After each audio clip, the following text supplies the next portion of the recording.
ఉక్రెయిన్పై కొనసాగుతున్న భారత్ ప్రతీకార దాడులు 4 వైమానిక స్థావరాలు డ్రోన్ లాంచ్ ప్యాడ్స్ ధ్వంసం చేసిన ఆర్మీ.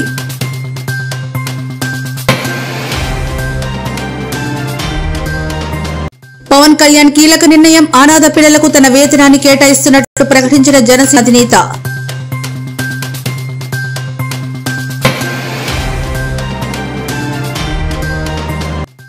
భారత్ పాకిస్తాన్ సరిహద్దుల్లో ఉద్రిక్తత, సైన్యం కోసం సీఎం రేవంత్ రెడ్డి కీలక నిర్ణయం.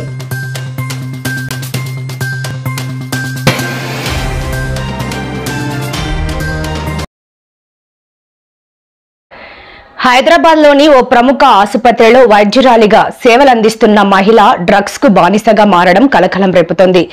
షేక్పేటలోని డాక్టర్ చిగురుపాటి నమ్రత సిటీలోని ఓ ప్రముఖ ఆసుపత్రిలో డాక్టర్ గా పనిచేస్తున్నారు. డ్రగ్స్ కు బానిసైన నమ్రత కొన్నేళ్లుగా వాటిని వినియోగిస్తున్నారు. ముంబైకి చెందిన డ్రగ్ డీలర్ వాన్స్ టక్కర్ ను వాట్సాప్ లో సంప్రదించి 5 లక్షల విలువైన కొకైన్ కు ఆర్డర్ చేసింది. 70 లక్షల విలువైన మాదక ద్రవ్యాలను సదరు వైద్యురాలు తీసుకుంటున్నట్లు పోలీసులు గుర్తించారు. నిన్న తేదీన ఒక నమ్రత అని చెప్పి ఒక మెడికల్ ప్రాక్టీషనర్ లేడీ, తనకు తెలిసినటువంటి వంశ్ అనే ఒక వ్యక్తి ముంబైలో కొంత డ్రగ్ ఆర్డర్ చేస్తుంది. దానికి సంబంధించినటువంటి సప్లై ఇవ్వడం కోసం ఒక బాలకృష్ణ అనే ఒక వ్యక్తి వచ్చి రాయదుర్గం ఏరియాలో ఆ లేడీకి హ్యాండ్ ఓవర్ చేస్తుంటే పోలీసు వాళ్ళు ట్రాక్ చేసి పట్టుకొని వాళ్ళిద్దరి మీద కూడా కేసు రిజిస్టర్ చేసి వాళ్ళ దగ్గర నుండి ఒక 10,000 rupees cash, 50 grams cocaine, 2 cell ఫోన్లు రికవర్ చేసేసి వాళ్ళిద్దరి మీద కూడా కేసు చేసి రిమాండ్ చేయడం జరిగింది. ఫర్దర్ ఎంక్వైరీ నడుస్తున్నది. జమ్మూ కాశ్మీర్లో శ్రీ సత్యసాయి జిల్లా గోరెంట్ల మండలం కల్లి తాండాకు చెందిన జవాన్ మురళీ నాయక్ వీర మరణం పొందిన సంగతి తెలిసిందే. మురళీ మృతిపై వైసీపీ అధినేత జగన్ దిగ్భ్రాంతిని వ్యక్తం చేశారు. ఆయన కుటుంబాన్ని పరామర్శించేందుకు ఈ నెల 13న జగన్ కల్లి తాండాకు వెళ్లనున్నారు. ఇప్పటికే మురళీ కుటుంబ సభ్యులను జగన్ ఫోన్ ద్వారా పరామర్శించి ధైర్యం చెప్పారు. పాక్ బలగాలను అడ్డుకునే ప్రయత్నంలో ఆయన వీర మరణం పొందారు. మురళీ మృతి పట్ల అన్ని పార్టీల నేతలు ఆవేదన వ్యక్తం చేశారు.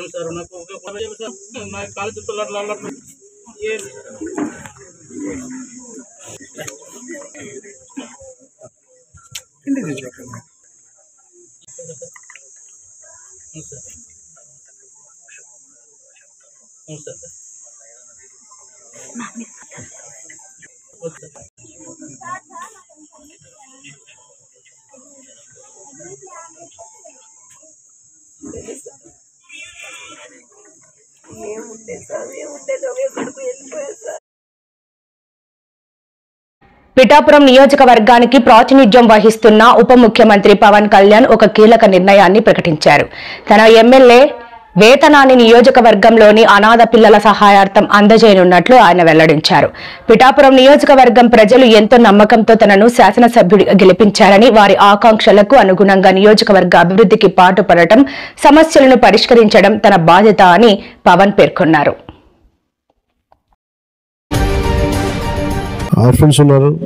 యంత్రాంగం వైపు నుంచి sir I really thank you for doing this from bottom of my heart. Pithapuram నుంచి ప్రత్యేకించి వచ్చిన మీ అందరికీ పేరు పేరున హృదయపూర్వక నమస్కారాలు. పిఠాపురం నుంచి మీరందరూ నన్ను ఎంతో నమ్మకంతో గెలిపించారు. మన పిఠాపురం కావాల్సిన అభివృద్ధి పనులతో పాటు ప్రతి చిన్న సమస్య ఏది ఉన్నా కానీ మన ఇక్కడ దగ్గరను పర్యవేక్షిస్తూ మన డిప్యూటీ సీఎం ఆఫీస్ దగ్గర నుంచి కానీ అక్కడ స్థానికంగా మన ఆఫీస్ దగ్గర నుంచి అన్ని పనులు చేసుకుంటూ వెళ్తున్నాం. ప్రత్యేకించి నా దృష్టికి తీసుకొచ్చారు.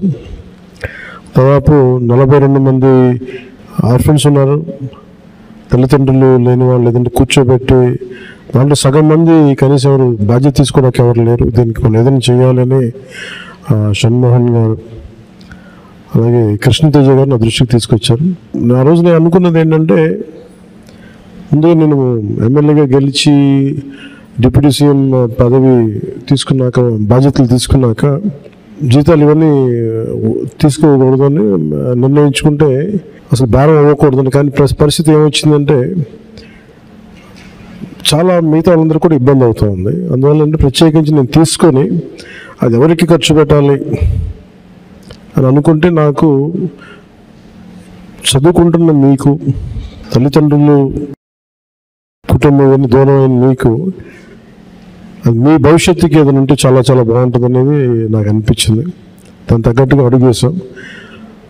సో నాకు వచ్చే జీతంలో మొత్తం ఆ డబ్బంతా ఇట్లా మీ భవిష్యత్తుకి, ఈ పదవి ఉన్నంతకాలం, ఈ ప్రభుత్వం ఉన్నంతకాలం మీరు సంపూర్ణంగా చదువుకునే వరకు నెలకి 5,000 రూపాయలు చొప్పున మీకు అందజేయడం జరుగుతూ ఉంటుంది. ముఖ్యంగా ఇది మీకు ఎంత సహాయపడుతుంది అనేది మీరే చెప్పాలి నాకు. మన ఉన్నతాధికారులు అందరూ ఆలోచించారు.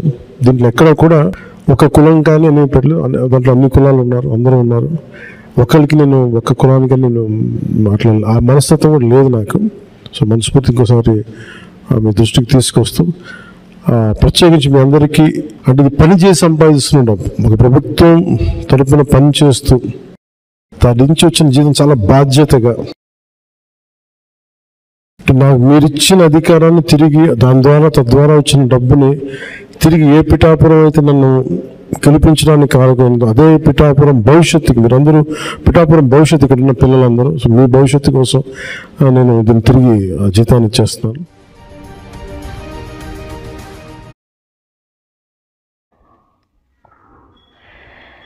భారత్ పాకిస్తాన్ సరిహద్దుల్లో మరోసారి ఉద్రిక్త పరిస్థితులు తలెత్తాయి. పాకిస్తాన్ సైన్యం శుక్రవారం రాత్రి భారత భూభాగంలోని పలు ప్రాంతాలపై డ్రోన్లు, శతఘ్నాలతో దాడులకు పాల్పడగా భారత బలగాలు ధీటుగా స్పందించాయి. పాకిస్తాన్లోని 4 కీలకమైన వైమానిక స్థావరాలతో పాటు డ్రోన్ లాంచ్ ప్యాడ్స్ పై భారత ప్రతిదాడులు నిర్వహించినట్లు తెలుస్తోంది. ఈ దాడుల ఘటనను పాకిస్తాన్ సైనిక ఉన్నతాధికారి ఒకరు ధృవీకరించారు. పాక్ ప్రయోగించిన డ్రోన్లను భారత సైన్యం సమర్థవంతంగా కూల్చివేసింది.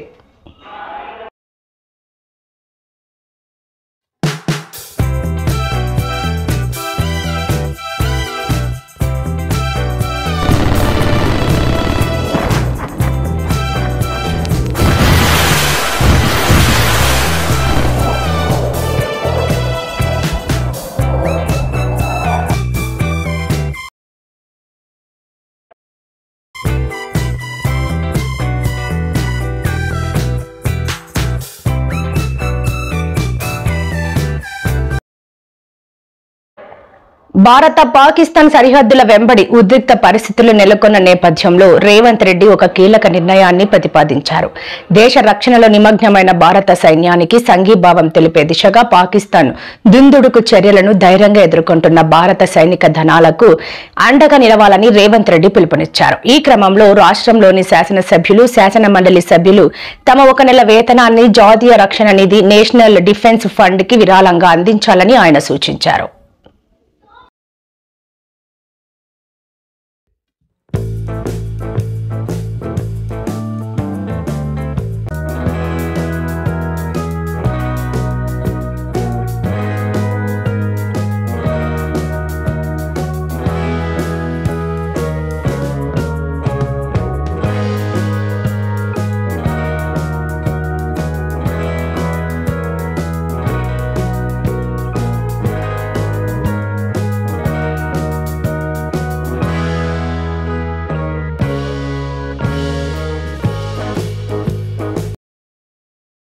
రాష్ట్ర ప్రభుత్వం మహిళలకు ఉచిత బస్సు ప్రయాణం పట్ల వృద్ధులు, వికలాంగులు అసంతృప్తి వ్యక్తం చేస్తున్నారు. బస్సులో ప్రయాణించాలంటే నరకంగా కనిపిస్తోందని ఆవేదన వ్యక్తం చేస్తున్నారు. దూర ప్రయాణాలకు ప్రైవేట్ వాహనాల్లో వెళ్తే ఖర్చు ఎక్కువ అవుతుందని, ఆర్టీసీ బస్సుల్లో అయితే డబ్బులు మిగలడంతో పాటు సురక్షితంగా ఉంటుందనే భావనే ఉండేది. కానీ నేడు అందుకు భిన్నంగా పరిస్థితి మారింది. టికెట్ తీసుకుని నిలబడి వెళ్లాల్సిన పరిస్థితి నెలకొంది.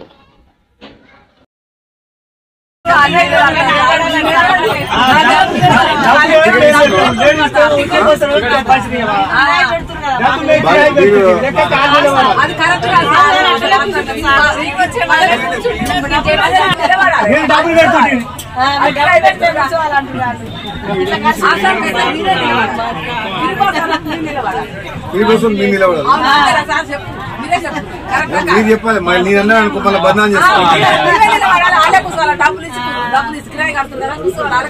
ఫ్రీ టికెట్ చాలా సంతోషంగా ఉండాలి లేదా మరి?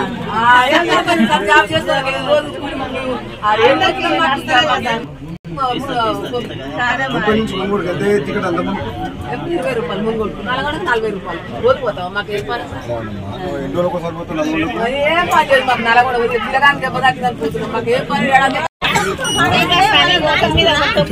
అంత ముందు ఫ్రీ పెట్టక ముందుకు సీట్లు దొరికేదా?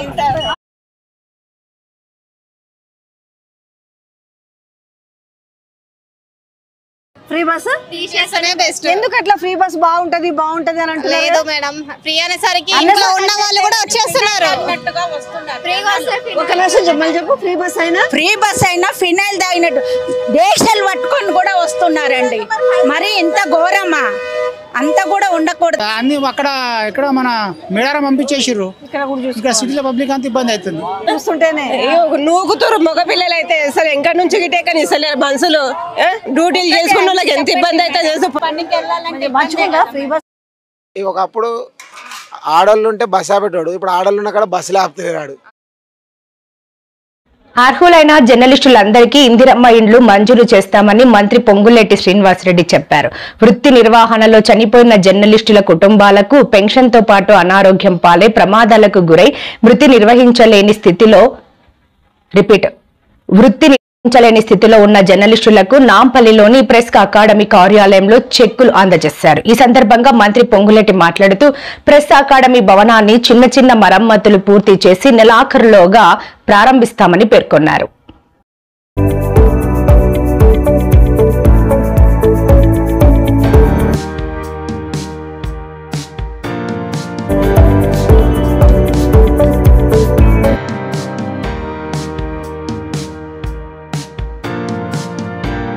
గ్రామాల్లో చాలా మంది నా పార్టీ వాళ్ళు ఇంకొకళ్ళు చాలా ప్రలోభాలు పెడతారు. డబ్బు మనిషిని కొనదు. ప్రతి మనిషికి డబ్బు అవసరం, కానీ డబ్బుతోనే అన్ని చేయలేం. ఎక్కడ చిన్న అవకతవకలు కూడా జరగకుండా మీకు తెలిసి ఆనెస్ట్ గా ప్రభుత్వం యొక్క ఆలోచనకు అనుగుణంగా ఇక్కడ మనం ఈ పార్టీ ఆ పార్టీ అన్నది కాదు, కట్టేటప్పుడు ఇచ్చేటప్పుడు పూరెస్ట్ ఆఫ్ ద పూరిజం మనం డ్రా చేసిన లైన్. మనం ప్రతి నియోజకవర్గానికి పీస్ మేల్ గా ఈ 3500 చొప్పున ఏవైతే హౌజెస్ ఇస్తున్నామో ఆర్డర్స్ ఇవ్వటం శ్రీకారం చుడుతున్నాం. మండే గానీ ట్యూస్డే వెన్స్డే ఈ కపుల్ ఆఫ్ డేస్ లో బిఫోర్ 10th ఆల్మోస్ట్ రాష్ట్రంలో ఈ 4.5 లక్షల హౌజెస్ ఏవైతే ఫస్ట్ స్పెల్ అనుకుంటున్నామో నాకు తెలిసి 3.5 ప్రతి నియోజకవర్గానికి 100 కోట్లు పైగా ఖర్చు అవుతుంది ఈ ఇంటిగ్రేటెడ్ స్కూల్స్ కట్టడానికి. అయినా విద్య పట్ల వైద్యం పట్ల ఈ ప్రభుత్వం పెద్దపీట వేసింది. ఆల్ కమ్యూనిటీకి సంబంధించిన రెసిడెన్షియల్ స్కూల్స్ కానీ కాలేజీలు కానీ హాస్టల్స్ కానీ ఒకే పేజీలో అంటే ఒకే ప్లాట్ఫామ్ మీద ఉండే విధంగా ఈ ప్రభుత్వం ఇంటిగ్రేటెడ్ స్కూల్స్ కూడా కట్టించబోతుంది. ఈ ప్రభుత్వం ఇంత చిత్తశుద్ధితో ఉంటే, ఈ ప్రభుత్వం ఇంత నిజాయితీగా పనిచేస్తుంటే, ఈ ప్రభుత్వం గత ప్రభుత్వం చేసిన ఈ ధ్వంసాన్నంతటినీ సరిదిద్దుతూ అభివృద్ధిని సంక్షేమాన్ని ఎక్కడా తగ్గకుండా 2 కళ్ళలా నడుపుకుంటా పోతుంటే ప్రభుత్వం వచ్చి 8 నెలలు పూర్తయితే అప్పుడే మా మీద నిందలు, అపనిందలు, అనేక రకమైన హేళనలు, అనేక రకమైన భాష.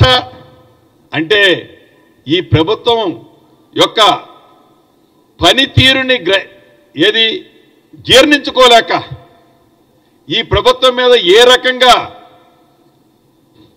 అవాక్కులు చవాక్కులు ఆనాటి మంత్రులు కానీ ఆనాటి ముఖ్యమంత్రి గారు వస్తారు ఎప్పుడో ఒక్కసారి అట్లా చీల్చి చెండాడుతా అంటాడు.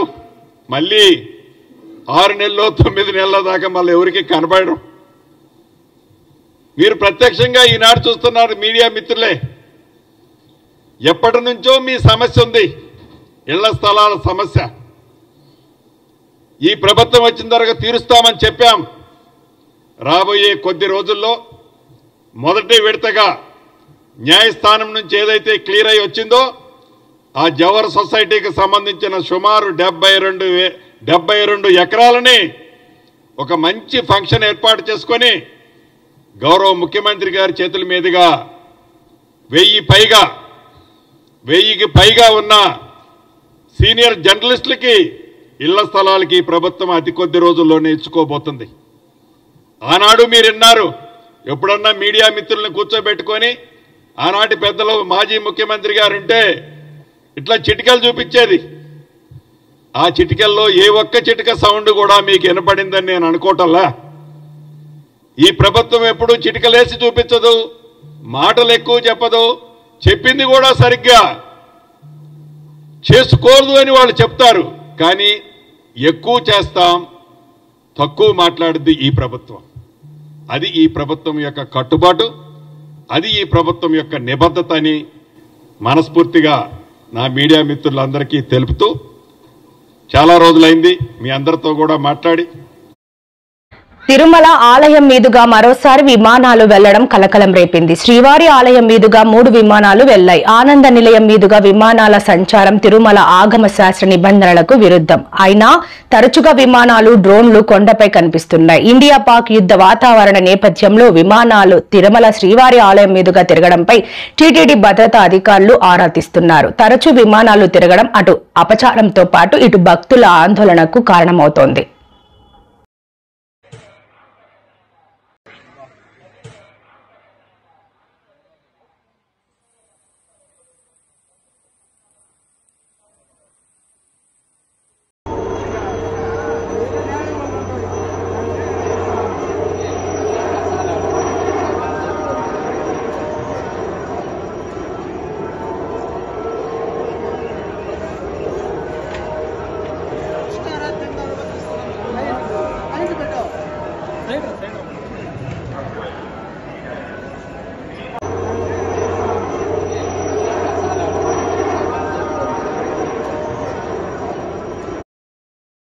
రాయలసీమ ప్రాంతానికి జీవనాడి అయిన హంద్రీనివాస్ సుజల స్రవంతి ప్రాజెక్టు ద్వారా జూలై 10వ తేదీన నీటిని విడుదల చేయనున్నట్లు ముఖ్యమంత్రి చంద్రబాబు స్పష్టం చేశారు. అనంతపురం జిల్లా ఉర్వకొండ నియోజకవర్గంలోని ఛాయాపురంలో హంద్రీనివా పనులను నేడు క్షేత్రస్థాయిలో పరిశీలించిన అనంతరం ఏర్పాటు చేసిన ప్రజావేదికలో ఆయన ప్రసంగించారు.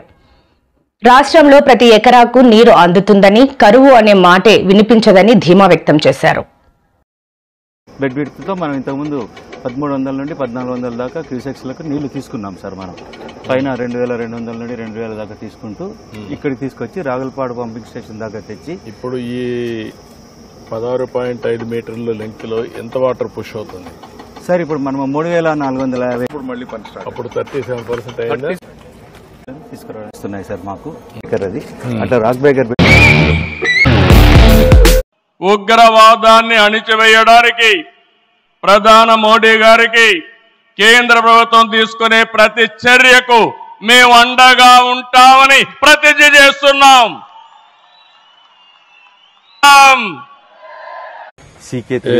నుంచి ఎంత మట్టి తీశారు? రియల్ టైమ్ లో మానిటర్ చేయగలుగుతున్నాం. ఈ డ్రోన్ ఇప్పుడు మనం దానికి ఆర్థమోజెక్ సర్వే చేయాలి సార్. ఇప్పుడు మనం విజువల్ గా ఇన్స్పెక్షన్ చేస్తున్నాం సార్. ఈ పాత్రలో అసలు వర్క్ అవుతుందా లేదా అనేది అంతవరకే చేయగలుగుతాం. అవును సార్. దాని నుంచి నెక్స్ట్ లెవెల్కి వెళ్ళొచ్చు కదా. రియల్ టైమ్ లో కూడా ఈ రోజు మార్నింగ్ నుంచి ఇప్పుడు ఎంతవరకు చేశారు కూడా చేయొచ్చు కదా. మీరు స్టార్ట్ మనకు ఈ డ్రోన్స్ భారత్తో ఉద్రిక్తతలు కొనసాగుతున్న నేపథ్యంలో పాకిస్తాన్ తప్పుడు ప్రచారానికి తెరలేపింది. జమ్మూలోని నివాస ప్రాంతాలు, ఆలయాలపై పాక్ నిరంతరం దాడులకు తెగబడుతోందని కేంద్రం పేర్కొంది. శంభు దేవాలయం ధ్వంసమైనట్లు రక్షణ శాఖ ఫోటోలు, వీడియోను విడుదల చేసింది. రాత్రంతా డ్రోన్లతో దాడులు చేస్తూనే ఉందని, భారత ఆర్మీ వాటిని సమర్థవంతంగా ఎదుర్కొందని తెలిపింది.